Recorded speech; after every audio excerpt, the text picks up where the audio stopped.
मला आठवतं त्या काळा चौकीच्या बाहेरच्या चौकामध्ये मी झोपलेलो आहे, माझ्या सोबतचे सगळे झोपलेले आहेत, पण जुन्नरकर बाबा रात्रभर एकटेच निरूपण करतात. मी जेव्हा उठून बघायचं ते चालूच, काय चालायचं त्यांनाच माहिती. आणि दुसऱ्यांदा मी ते चित्र पाहिलं, फेरबंदरच्या बाहेर पालम चाळ्याच्या बाहेर फुटपाथवर सार्वजनिक लाईट खाली, तेही तसंच. आणि मग मी मात्र चिडलो. मी म्हटलं बाबा हे काय खरं आहे, रात्रभर बसायचं आणि रात्रभर तुमचं काहीतरी निरूपण चालतं जे आम्हालाही कळत नाही.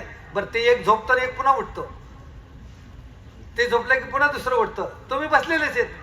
अशा कालखंडामध्ये आमच्या पूर्वजांनी हा धर्म रुजवलाय, वाढलाय. आम्ही काल पाहिलं की मी देवपूजेला बसलो, अमरावतीचे बाबाजी होते, तनाशीचे बाबाजी होते. आम्ही तिघांनी ठरवलं की आपण फक्त बसून देवपूजा करू. आणि हा म्हणता म्हणता जेवढे त्यावेळेस काल उपलब्ध असलेले आचार्य खाली बसून वंदन करत होते. हाच महानुभावांचा आचार, हाच आमचा प्रचार आहे. आणि त्या संस्कारात ही सगळी पिढी घडत असते. आजही विद्यमान या मंडळातले सगळे अनेक मन्वंतर आहेत, त्याच्यामध्ये स्थित्यांतरही आहेत. अजूनही या मंडळाचं म्हणजे स्थायी असं वैभवशाली कुठलं अधिष्ठान नाहीच आहे. परंतु मला माहिती आहे की जे मुंबईकर आहेत ते माझे आहेत. मग ते कोण्या बाबांचे असतील, कोण्या मंडळाचे असतील, यापेक्षाही माझ्या देवाचे आहेत.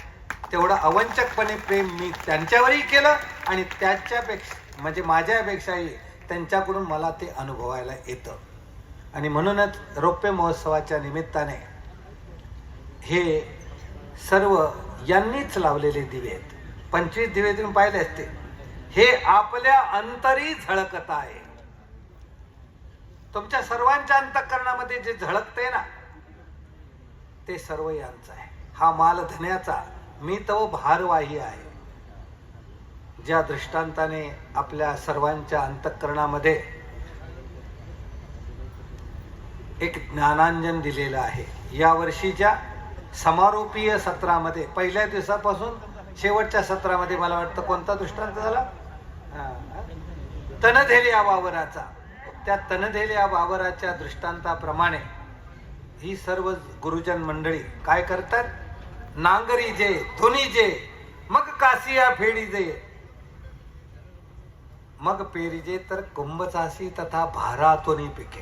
आणि म्हणून या मुंबईमध्ये अनेक नामधारक वेदवंत आदर्श वासनिक आहेत. आदर्श वासनिकच नाहीत तर आदर्श महात्माही आहेत. आणि नसुद्धा आदर्श महात्मा झालेले आहेत असं नाहीत, आदर्श या ईश्वरीच्या उद्धरण व्यापाराला स्तंभही झालेले आहेत. आणि म्हणून मुंबईची भूमी ही सात्विक भूमी आहे. ती नसुद्धी भोगाची भूमी नाहीये, ही तपस्वित्वाची सुद्धा भूमी आहे. ज्ञानी भक्ती आणि वैराग्याने नांगरणे दुनने कासिया फेडून आमच्या या गुरुजनांनी एक नाही अनेक वर्षांपासून ही ज्ञानाची ज्योत प्रज्वलित केलेली आहेच. त्यामध्ये प्रामुख्याने जेवढा या सर्व गुरुजनांचा सहभाग आहे तेवढ्यात पावित्र्यतेचा ज्या धर्ममाता आहेत. कारण महानुभाव पंथाचा जो आजचा स्तंभ आहे तो ज्ञानावर नसून वात्सल्याच्या आधारावरच ज्ञान अवलंबून आहे. कारण तो काळ गेला, हाणून मारून कुठून ते ज्ञान शिकवल्या जायचं, ते घेतल्या जायचं, ते पाजल्या जायचं. आता मात्र गुड बॉय म्हणून ते सांगावं लागतं. तुम्हालाही सांगावं लागतं, आम्हालाही सांगावं लागतं. आम्हालाही शिष्यांना सांगण्यापूर्वी 10 वेळा विचार करावा लागतो, सांगावं की नाही, ऐकतील की नाही, बरं पुन्हा काय प्रत्युत्तर करतील की काय.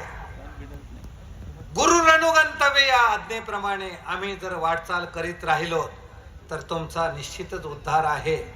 हे मी एक त्या 25व्या तनधेल्या वावराच्या दृष्टांतामध्ये आपल्या सर्वांना एक हितोपदेश करतो. आणि आपल्या सर्वांचं नांगरणं दुनणं झालेच आहे. आता तिथं काय झालेलं आहे, पेरणी झालेली आहे. सुक्षेत्राची पेरणी, सुक्षेत्र असल्या कारणाने आपल्या सर्वांच्या अंतःकरणामध्ये वडाच्या रोपाप्रमाणे माझा साधनदाता उत्तरापंथी होऊन आपल्यासाठी प्रसन्न मनोधर्मे चिंतन करत आहे. आणि आता आपल्या सर्वांच्या या सुक्षेत्रावर परमेश्वराचं जे ज्ञानाचं बीज आहे ते आपल्या अंतःकरणामध्ये प्रज्वलित करण्यासाठी, सबीजत्वाने कार्यरूप करण्यासाठी विद्यमान अनेक गुरुजन आहेत, ज्यांनी दिवे लावलेत, जे दिवे लावतायत आणि जे नुसते लावत नाहीत ते तुमचं संगोपनाने संवर्धनही करतायत. त्या सगळ्यांचं आठवण करतो, सगळ्यांची भावना व्यक्त करतो आणि आपल्या सर्वांच्यासाठी पुन्हा एकदा सर्व वासनिकांसाठी, मुंबईकरांसाठी अभिष्टचिंतन करतो की तुमचा धर्म सिद्धीच जाओ आणि जिथे कमी तिथे आम्ही तुमच्या सोबत राहू. दंडवत.